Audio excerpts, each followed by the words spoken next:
Hi everyone, welcome. Namu Myoho Renge Kyo. So happy you could join in here.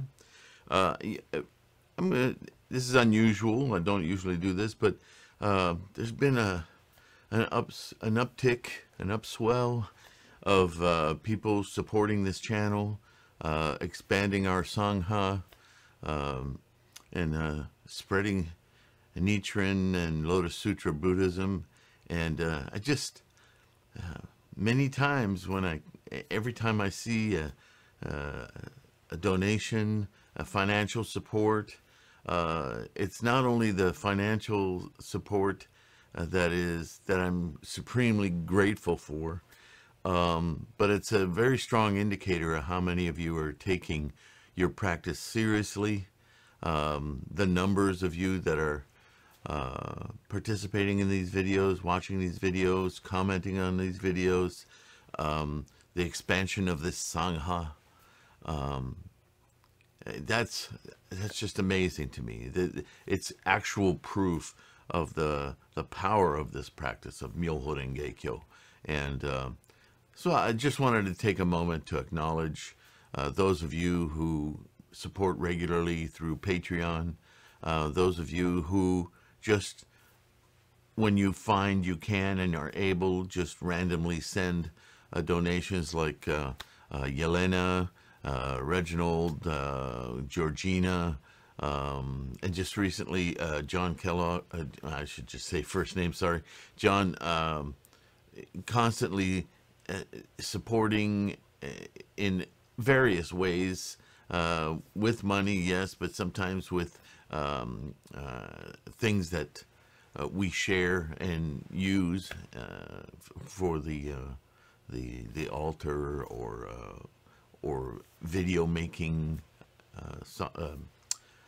equipment. I'm overwhelmed by the generosity of all of you, and I just want you to understand that your donation isn't just a dollars and cents thing. It's much larger than that, and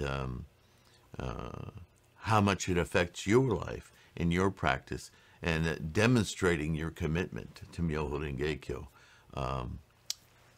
That's just everything. So I don't do this often, and there's a reason, because it kind of it disassembles me.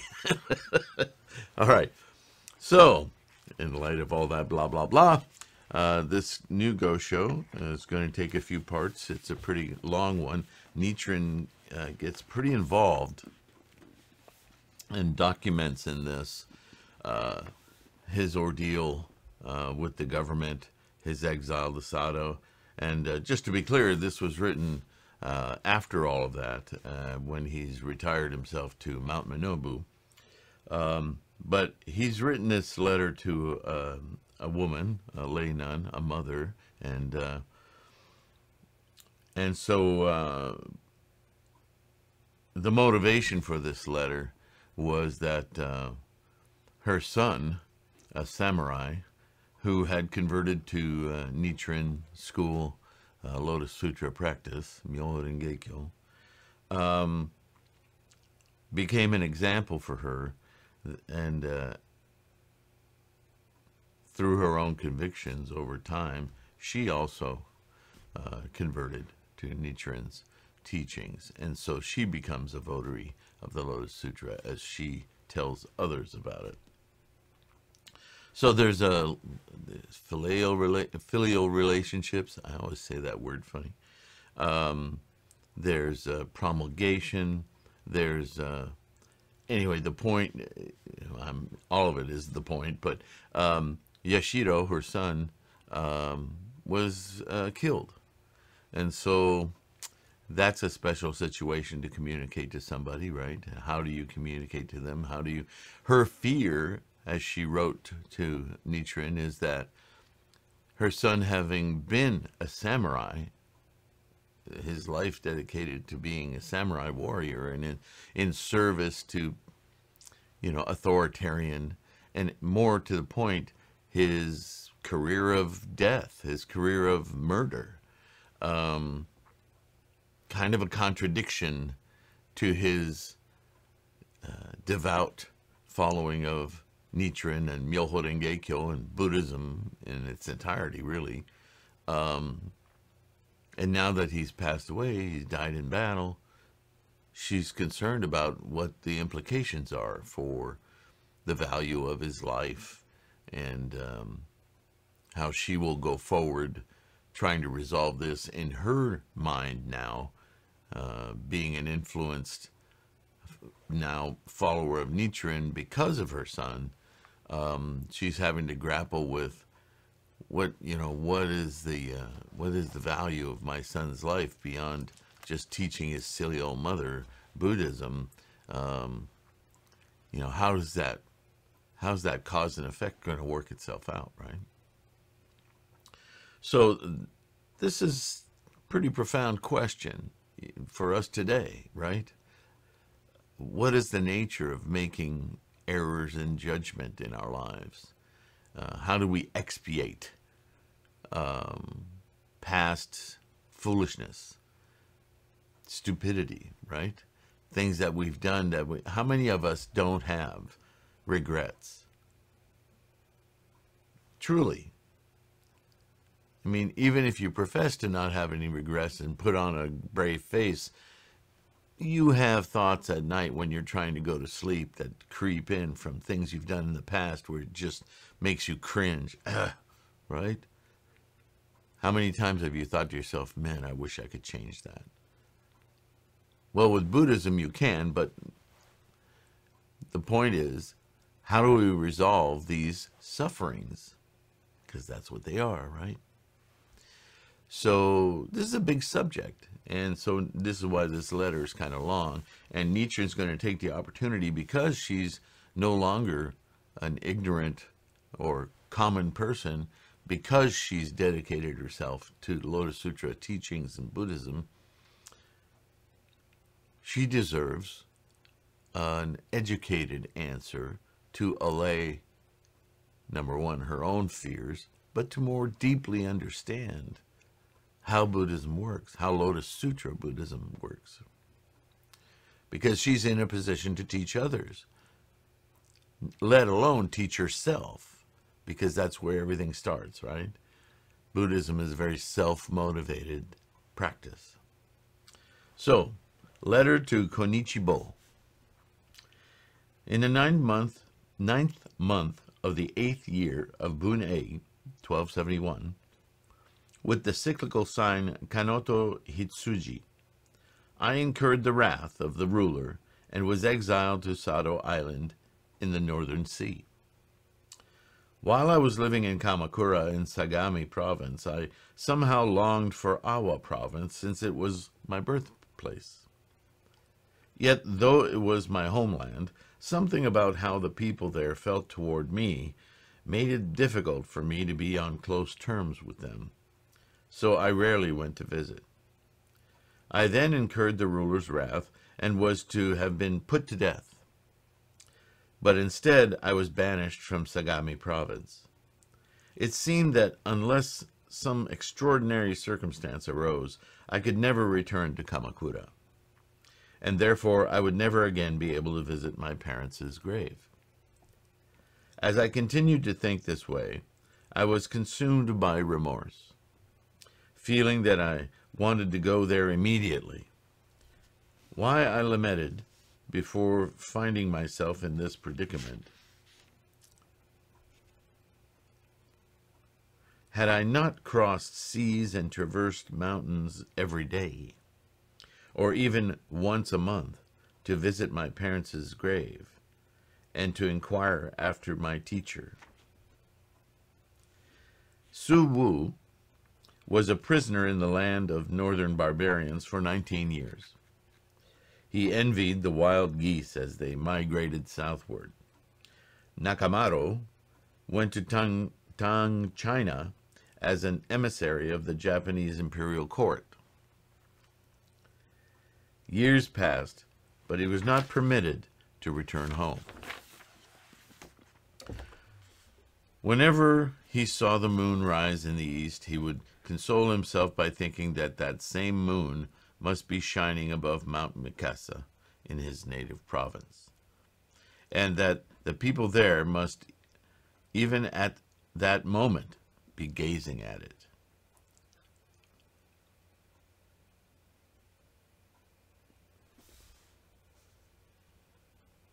Just when I was overwhelmed by similar longings for home, I received from my native province the robe you had entrusted to someone journeying to Sado Island.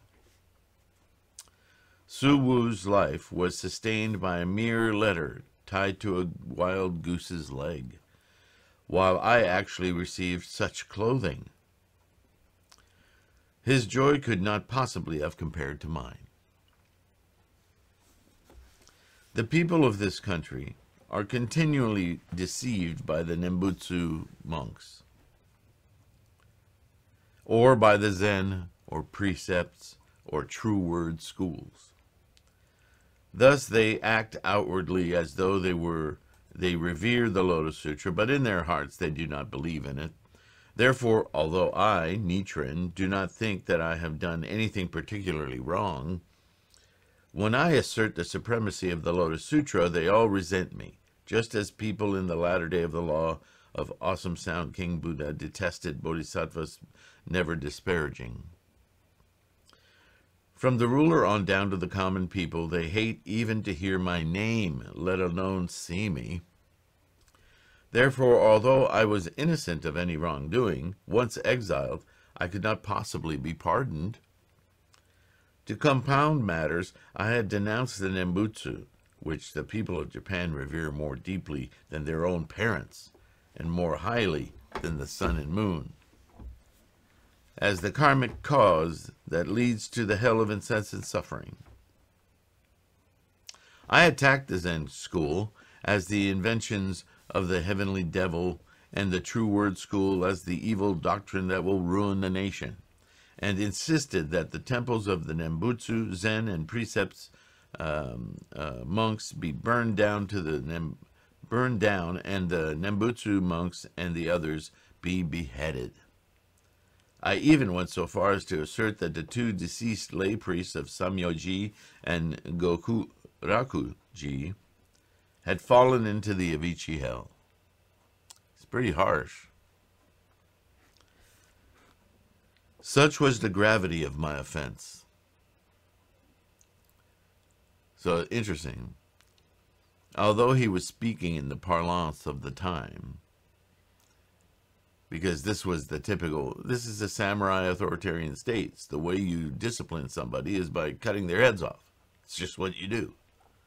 So when he said that these priests, these monks, were so bad an influence on the nation and the people, that the only way to stop their disease spreading of erroneous thinking and lies was to cut off their heads. Language the samurai would understand, right? But he has remorse over statements like that, because it doesn't take a genius to figure out that that's not very compassionate, not really Buddhist, right? Having voiced such serious charges to all people both high and low, whether or not I had spoken in error, I could never again rise in the world. Even worse, I repeated such things morning and evening and discussed them day and night. I also sternly informed Heino Saimon and several hundred officers that no matter what punishment I might occur, I would not stop declaring these matters. Therefore, even if a boulder at the bottom of the sea that requires 1,000 men to move it were to surface by itself, or if rain falling from the sky should fail to reach the ground, I, Nichiren, still could not possibly have returned to Kamakura. Nevertheless, I encouraged myself by thinking that if the teaching of the Lotus Sutra was indeed true, and the deities of the sun and moon did not abandon me, I might have yet an opportunity to return to Kamakura and also visit my parents' grave. Climbing a high mountain, I would shout these words aloud, quote, What has happened to Brahma and Shakra, the deities of the sun and moon, and the four heavenly kings? Are the sun goddess and great Bodhisattva Hachiman no longer in this country? Do you intend to break the vow you made in the Buddha's presence and forsake the votary of the Lotus Sutra? Even if you fail to protect me, Nichiren, I will have no regrets. No matter what may happen to me. Remember, however, that what you each solemnly pledged in the presence of Shakyamuni Buddha, that thus come one many treasures and the Buddhas of the 10 directions. If you abandon me instead of protecting me now, will you not be making a great lie out of the Lotus Sutra, in which the Buddha declared that he was, quote, honestly discarding expedient means? You will have decided all the Buddhas throughout the 10 directions and 3 existences an offense even graver than Devadatta's outrageous falsehoods and surpassing the venerable Kokailika's deceptions. Now you may be respected as the great heavenly King Brahma and live atop the world of form, or be revered as the 1,000-eyed deity and dwell on the summit of Mount Sumeru. But if you discard me, Nichiren, you will become firewood to feed the flames of the Avicii hell and be forever confined to the great citadel of the hell of incessant suffering. If you dread committing this offense, make haste to manifest some sign to the country so that I may be permitted to return home, end quote. That's interesting. I've never read that from Nichiren. But you might say, there he goes again, railing against the powers that be. Well, I'm thinking now of something that you've heard me say several times in videos. When you want to arouse your steadfast, your truly resolved mind to your invoking your Buddha nature, awakening your Buddha wisdom, severing your attachments to transient earthly things so that you can experience release and clarity of the Buddha mind. I know you'll remember me saying that. Go to your mandala, chant loudly, and in your mind as you chant, demand. Look right at the Myo character in your mandala of Gohonzon and demand your Buddhahood. May sound silly because you're talking to yourself, but this is the point. You want to silence the monkey mind. You want to grab hold of each and every monkey in every tree and branch. Hold its shoulders and make yourself absolutely determined in that monkey's eyes that it will not overshout you, that you will calm down, and I will commune single-mindedly with Buddha, my true nature, and I will no longer be influenced by these petty attachments. They're in the way. You're going to blow the trees out of the way so you can see the forest. That kind of ichinen, that kind of volition, that kind of commitment. And so when I hear Nichiren talk like that, it reminds me of that. He's like, you guys, you just want to silence me because I'm speaking truth. And I will not be silenced. That's so inspiring to me. It's a really good example of how committed, what resolute mind is. The effort we have to make to just shut up our stupid little attachments so that we can see clearly what everything really is, what our true life is. Our life isn't our jobs. It isn't our suffering. It isn't our pains and sorrows. But we can use those pains and sorrows as a launching board, a springboard to clarity. Not because we want to deny those experiences. They're real. They're samsara. But their hold on our enlightenment, their hold on our life condition, is wholly unnecessary. It's our suffering. It's the Avicii hell. So to hear him express himself this way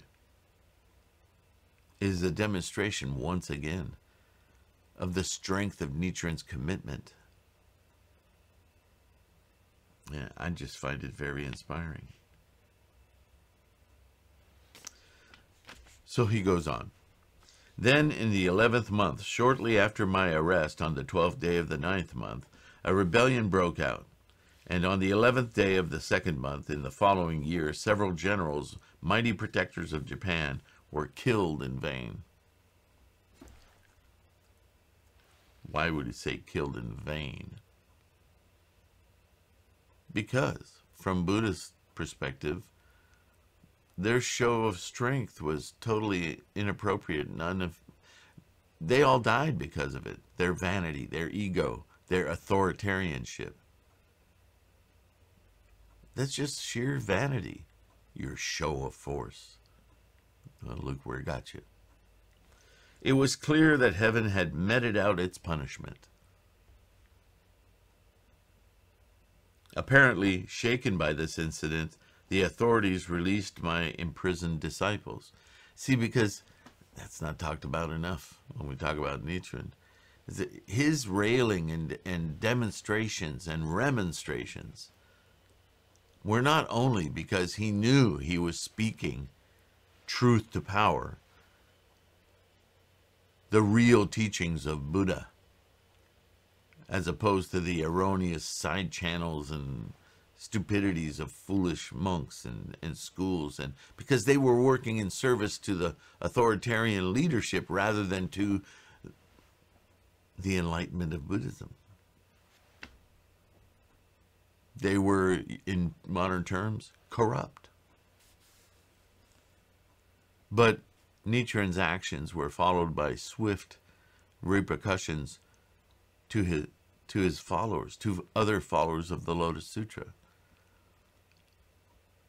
And so rather than embrace guilt over that, he used it as, he might say, firewood to warm his rededication, his deepening his resolve, which fed his louder remonstrations against the authorities that would quash the Lotus Sutra teachings.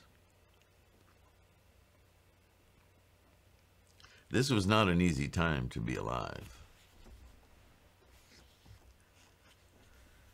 He continues again. However, I myself had not been pardoned, so I continued to berate the heavenly deities all the more vehemently. How could you let this happen? Then one day a white-headed crow flew overhead. I remembered that Prince Tan of Yen had been released when a horned horse and a white-headed crow appeared, and recalled the Honorable Nichizo poem, quote, "Even the mountain crow's head has turned white. The time for my return home must have come at last," end quote.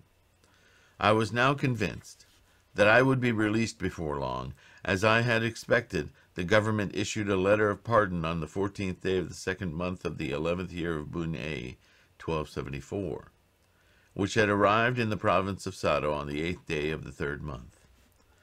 I left my dwelling on Sado on the 13th day of that month and reached a harbor called Mawura, where I spent the night of the 14th. I should have arrived at the harbor of Teradomari in Echigo province on the 15th, but a gale blew us off course.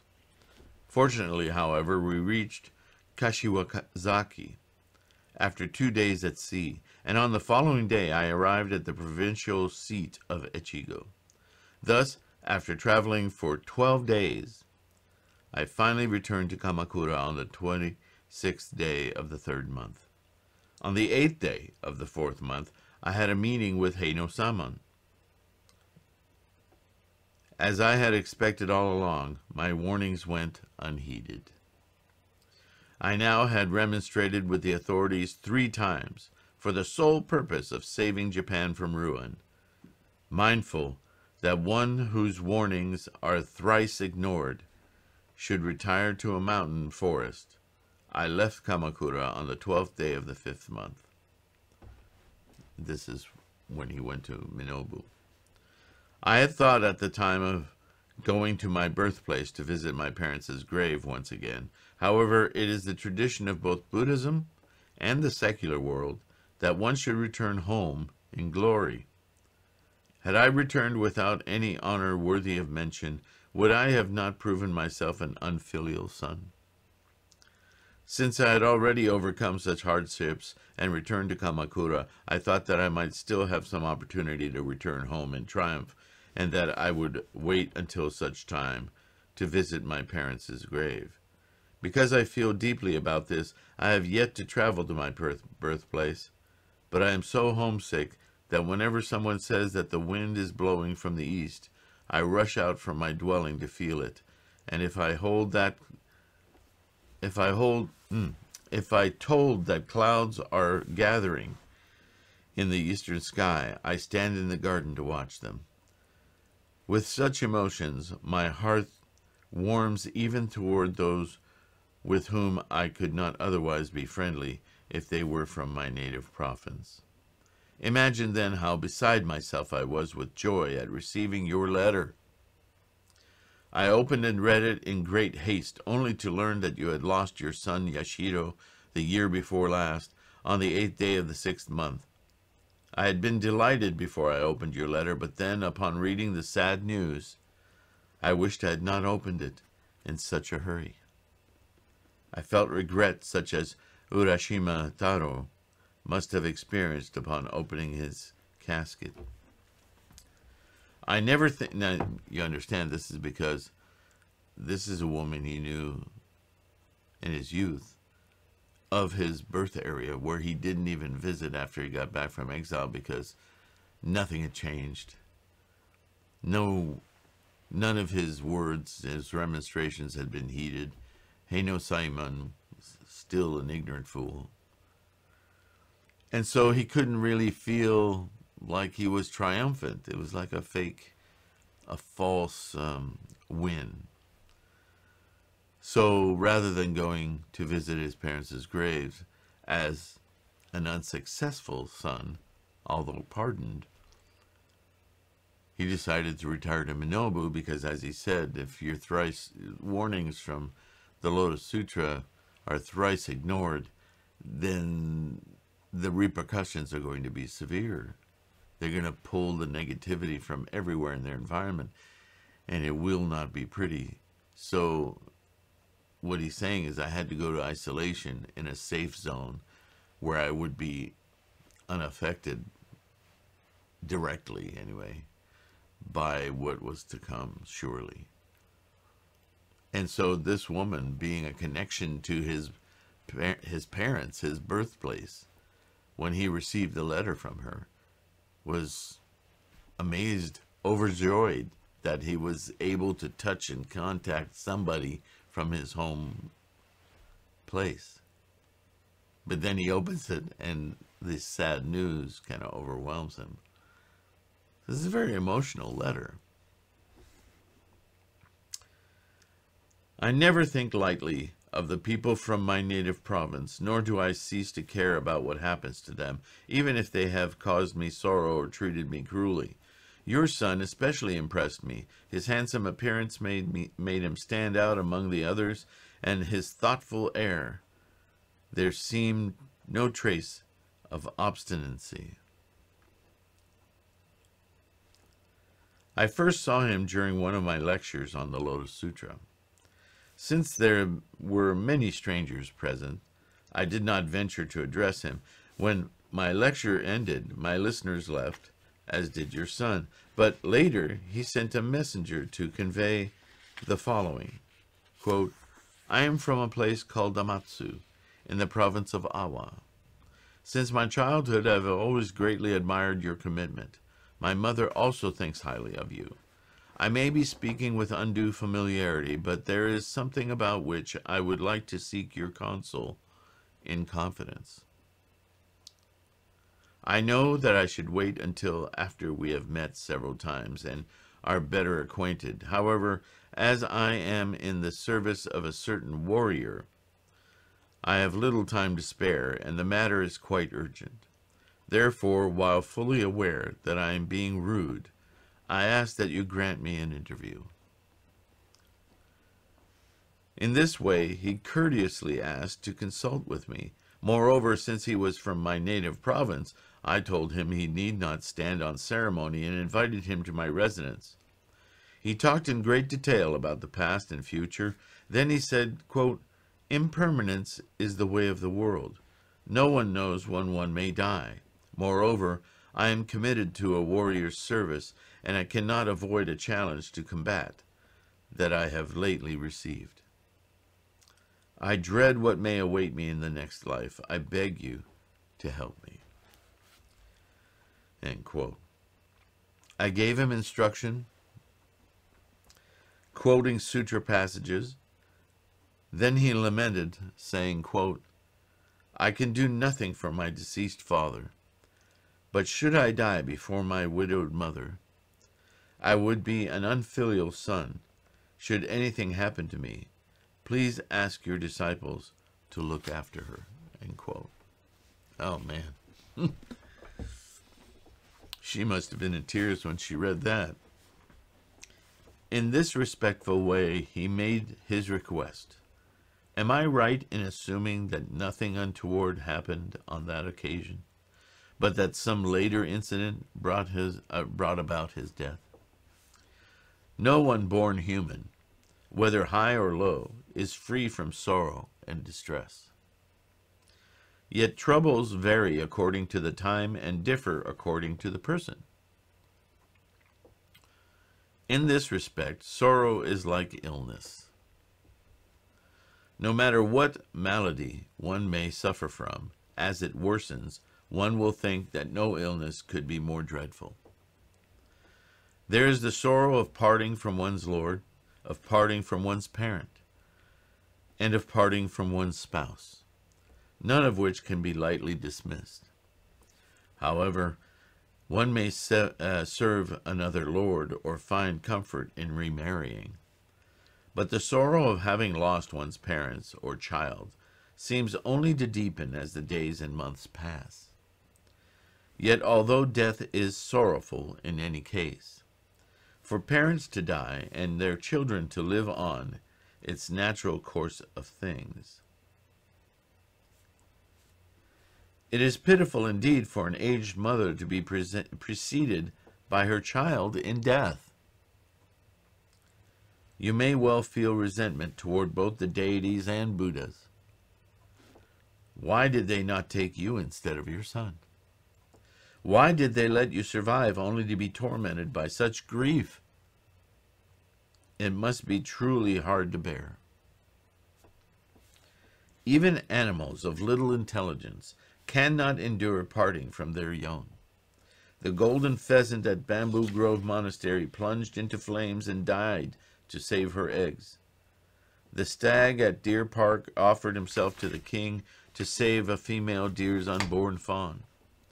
How much greater, then, must be the love of human beings toward their children. Thus, Wang Ling's mother smashed her own skull and died to prevent her son from being a traitor. And the consort of Emperor Xin Yao had her abdomen cut open for the sake of an unborn prince. When you consider these examples, I am certain you must feel that you would not hesitate to plunge into fire yourself or to smash your own skull if by so doing you could see your son again. In imagining your grief, my tears do not cease.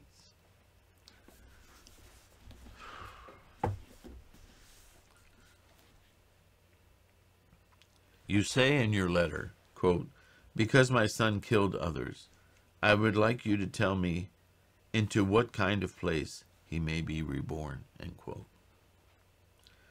A needle sinks in water, and rain will not remain in the sky. Those who kill even an ant are destined for hell, and those who merely cut up dead bodies cannot avoid evil paths. All the more must those who kill human beings suffer. However, even a large rock can float on the sea when carried aboard a boat. I like that one. Does not water extinguish even a great fire? Even a small error will destine one to the evil paths if one does not repent of it. I don't think repent is quite, that's a Western word, but let's go with it for the moment. Yet even a grave offense can be eradicated if one repents of it sincerely. So how do we judge that? How do we judge when we feel remorse? You could equate that with repenting, but remorse has a different knowing about it, doesn't it? Why do you feel remorse? You feel remorse because you feel you've acted wrongly. You've made causes that were not life-affirming. And that rattles you. Why does it rattle you? Because you have what we would call a conscience. What is that conscience?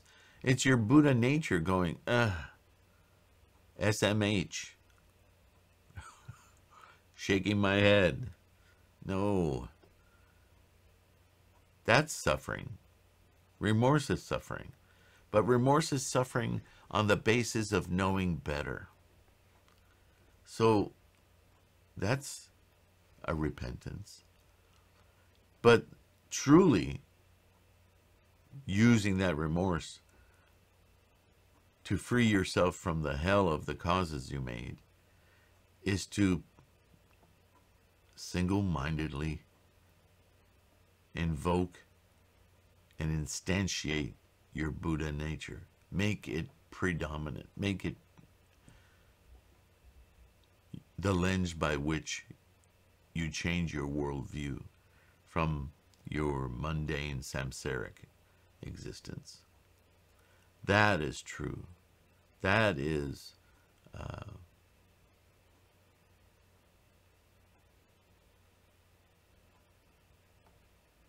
there's a document I have online on the Cafe Press or Lulu probably, yeah.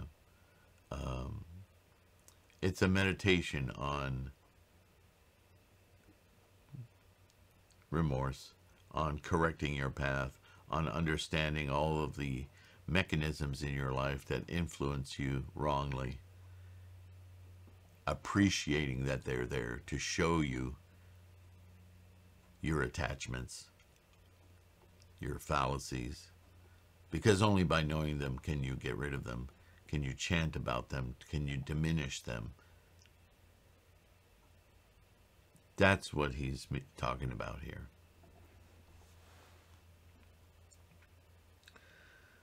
The monk who stole millet was reborn as an ox for...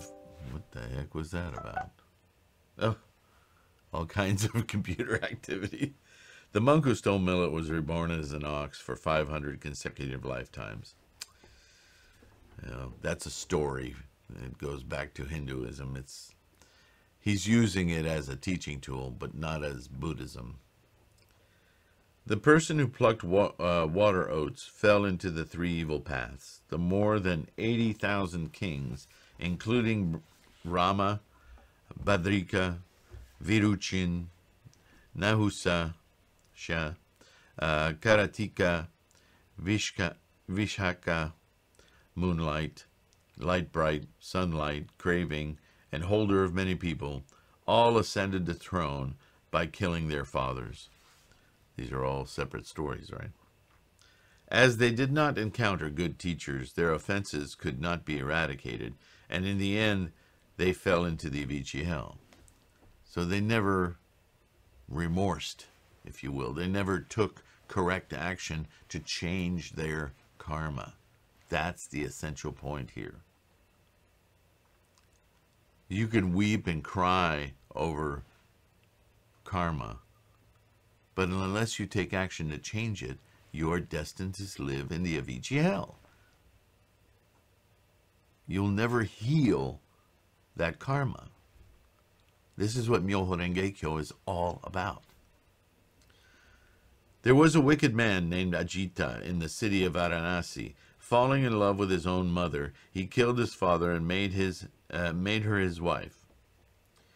When the Arhat, who had been his father's teacher, admonished him, he killed that Arhat. And when his mother took another man for a husband, he killed her as well. Thus he committed 3 of the 5 cardinal sins. Shunned by his neighbors, he had no place to turn. He went to Jetavana monastery and sought admittance to the Buddhist order, but the monks refused.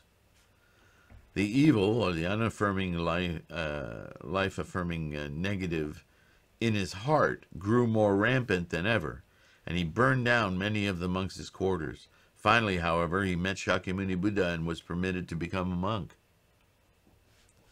There was a kingdom. Now see, he's saying all these stories because he's empathizing with this mother who's lost her son, and more to the point, that her son, as he acknowledged in private with his own consultation with Nichiren, was very much concerned with his career of murder. How would that affect his life? And Nichiren is building on the point here that don't think these are empty words that I'm saying, no, your son, because of his commitment to Myoho Renge Kyo, changing the karma generationally through his ancestry, because he was changing his own, can release himself from those incredibly devilish, evil, non-life affirming acts. Even then, you can attain Buddhahood. So he's eliciting all these stories. There was a kingdom called Small Stones in northern India that was ruled by a king named Dragon Seal.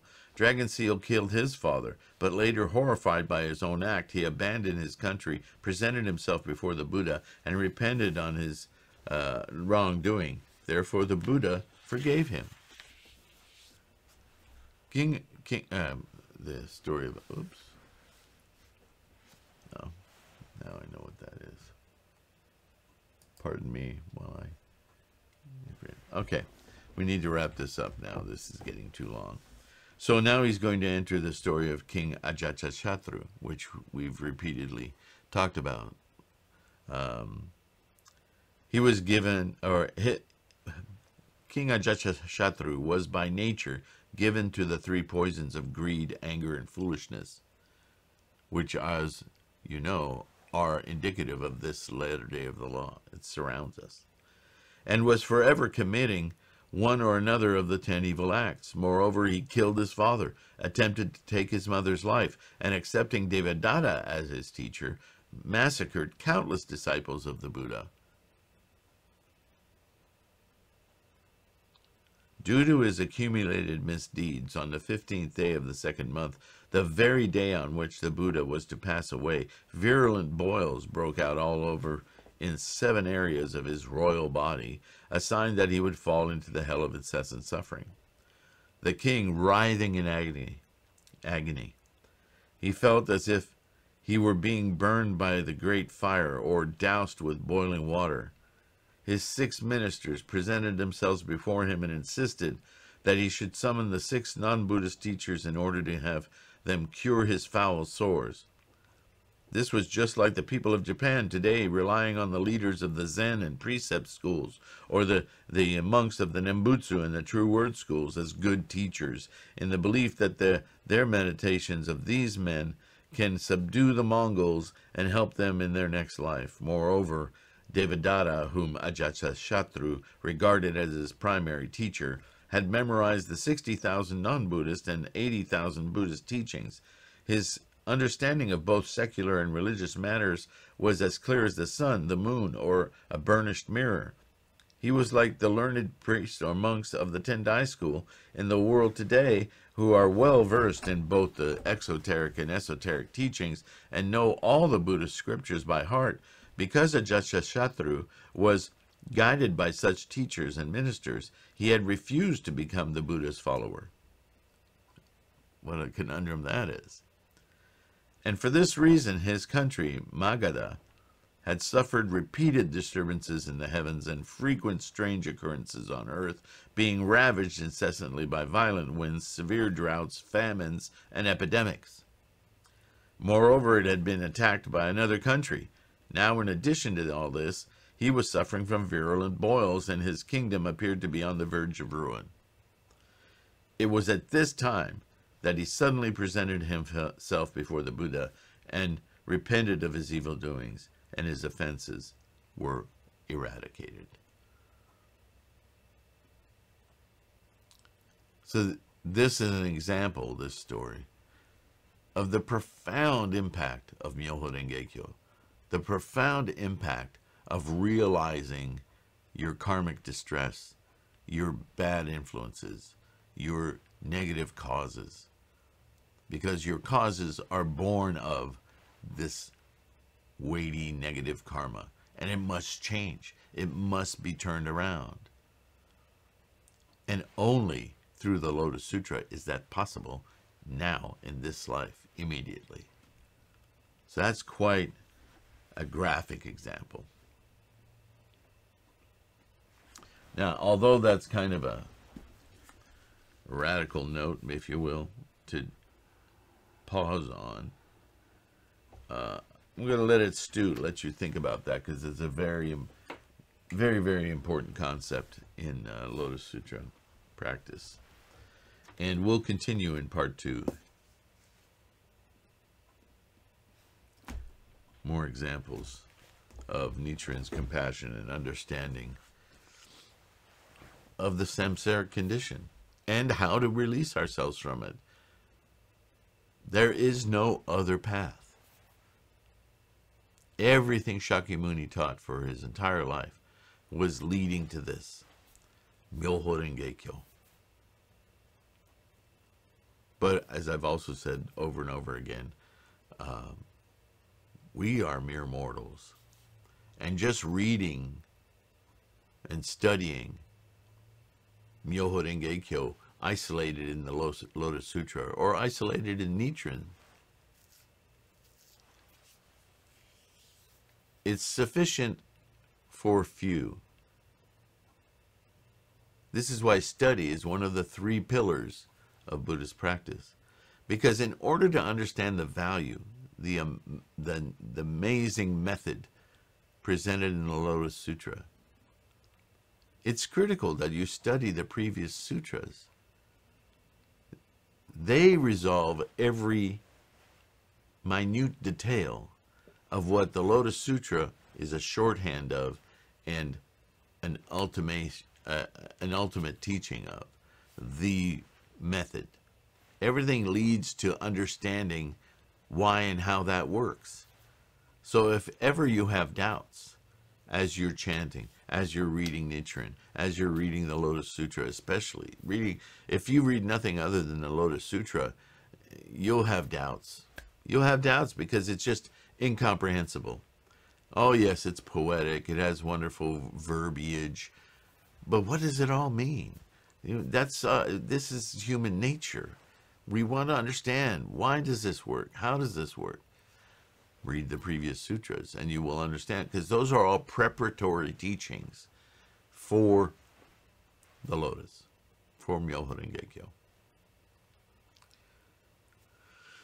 It's how learning works. Okay. Namo Myoho Renge Kyo. Thank you for being here and participating, and we'll see you very soon with the next one. Don't forget the podcast, the Buddhahood podcast, where you can download these as auditory files and you can listen to them in your car as you work out, whatever. See you soon.